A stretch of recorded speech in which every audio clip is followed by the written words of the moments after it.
It is Monday the 6th of Feb, and that means it's time to take a look at what moved the markets last week.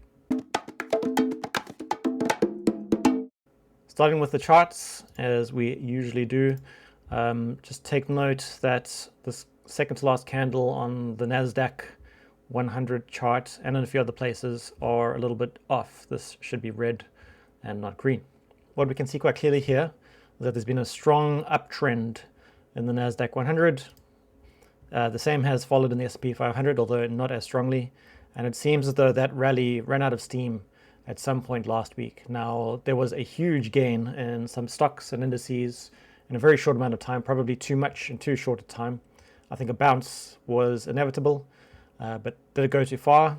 Well, no one knows for sure. There are lots of fears at the moment because of the whole of last year being quite a difficult year for equities, but I do think that the bottom is in. We are still in a difficult operating environment, so I do expect there to be some volatility in asset prices. If we take a quick look at energy, so XLE, this is a sector-based fund of energy companies in the US. You can see that it's been dropping for quite some time now. It formed a double top over the past few months and has been dropping quite sharply since then. And this has been driven in large part because of the drop in certain types of energy commodities, particularly natural gas. Now, this is bad news if you are holding these types of companies, at least in the short term, because their share prices have been dropping off. But it's good news for the world in general because lower energy prices are likely to translate into lower inflation, which helps the buying power of the average Joe in the economy. And then lastly, I do like to keep an eye on what's going on in China. China is very important now. It's one of the few economies that has a chance of growing and helping pull up the rest of the world at least a little bit in this time of very slow or falling economic growth. However, we can also see that after its very strong multi-month rise, it has been giving something back in the past few days, and there are a few reasons for that, and I'll be talking to those points during this video. So what were the big things that moved the market last week? Well, there's a lot of macro stuff that went on, but the things being most watched at the moment are CPI, so inflation, and the jobs numbers out of the US, employment and unemployment numbers out of the US. So inflation continues to surprise to the downside in a few key geographies. So for example, we have the CPI number here for Europe coming in quite a lot lower than was expected. We also saw a number of major central banks talking about their interest rate decisions, and I think we all know what happened. It was more or less as expected, a bit of a nothing burger out of the central banks last week, which is good. It's good when there's a plan and execute according to the plan, even if that plan ends up being a bit boring. However, as has been the trend recently in the US, there were some surprises around employment numbers. So initial jobless claims much lower than expected. And so this hints at the fact that the US labor market is still quite strong for some reason. And then on Friday, we got two big surprises that really shook the market. The first was the unemployment rate came in lower than expected. And the non-farm payrolls number, you can see it was expected to come in at 185,000, came in at over 500,000. Now, these numbers completely overshadowed the PMIs that we got out of the UK and US. These numbers coming in a little bit better than was expected, and they are starting to indicate that growth is starting to leak back into the economies. But ignoring PMIs for a moment, like the rest of the market did on Friday, and just jumping into the non-farm payrolls number, which was the big surprise. There was a lot of chatter on the various channels that investors use to communicate, but something that the average person might not know is that the numbers are seasonally adjusted towards the end of the year. In the US, they tend to cut a lot of jobs around the December-January kind of time frame. And so they seasonally adjust the numbers to make them comparable to previous periods. And what you can see on screen is a little chart of the seasonally adjusted number, which is the one that we got, versus the not seasonally adjusted number, which actually dove quite strongly. However, there is a reason that this number is seasonally adjusted. And if you look on the chart, you can see around the December kind of time frame from last year, there was another big dip. And so they adjust it in order to smooth out that data plot. However, if you dig a little bit deeper and you go through recent history, you'll see that the seasonal adjustment this time around was significantly larger than it usually is. And what I quite like is this comment from economist Mark Zandi, who apparently is the go-to guy for every fiscal stimulus scheme.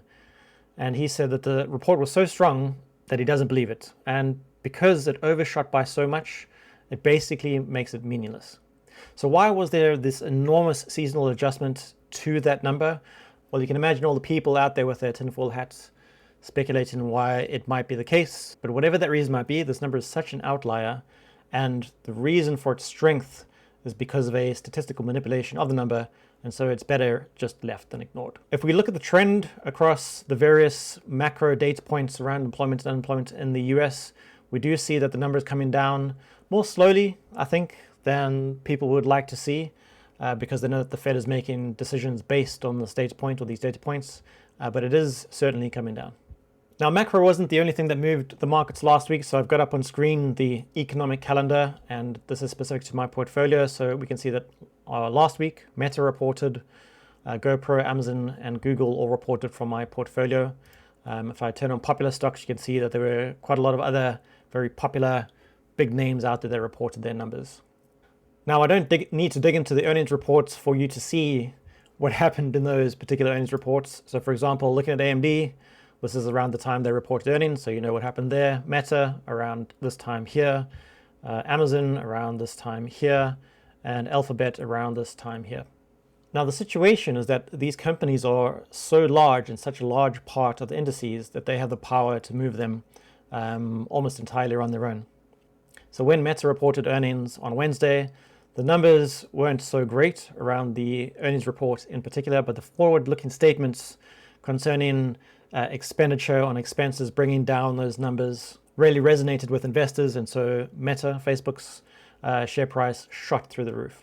On Thursday, however, Apple, Amazon, and Google delivered earnings reports that weren't awful, but they weren't fantastic either. And together, these three companies influenced the entire market, pulling the indices down quite a bit. So last week, the two big influences seem to have been earnings from large tech companies and then jobs data out of the US on Friday. We also continue to hear quite a lot about layoffs. Most of these layoffs are being concentrated within technology companies. So you can see that the number of employees laid off and the number of companies that are performing layoffs has been increasing quite steadily through to January of this year.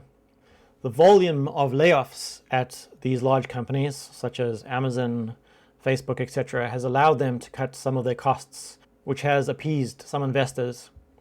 The strange thing that we're seeing in the market now is that despite the enormous number of layoffs in technology, there are other areas that are doing quite well. So some major restaurant fast food chains within the US are still battling to hire the number of people that they need to address the growth that they're seeing in their businesses. And then finally, something that's shaken the markets a little bit towards the tail end of the week/weekend was there was a balloon traveling within US airspace. The US determined that it was a balloon sent up by the Chinese, and they decided to shoot that balloon down. This event has certainly stoked tensions between the two superpowers, and investors are worried about what might happen. What are the consequences from the US and Chinese side? All right, what about this week? Well, I think that the two most watched data points or events will be the Fed Chair Powell giving a speech tomorrow afternoon, my time. Investors will be wondering whether he will put out uber hawkish messaging that will crush the rally that we've seen through the early part of this year. And the second piece of data that will be closely watched will be the initial jobless claims out of the US. The two additional data points that I will be watching quite closely will be the CPI number out of Germany. Germany's inflation has been looking pretty good in recent reports, and the GDP numbers out of the UK, especially now that the Bank of England has said that the deep, dark recession that it expected earlier in the year is going to be a lot more shallow. Earnings are still coming in thick and fast, so a number of interesting companies will be reporting through this week. There are a few companies in my portfolio that I'll be watching closely: Disney, Digital Turbine, and Corsair being three of those companies. But there are also a number of others that I'll be watching in order to determine how those particular industries are doing at the moment. All right, that's it for this week. Best of luck, and I'll speak to you soon. Goodbye.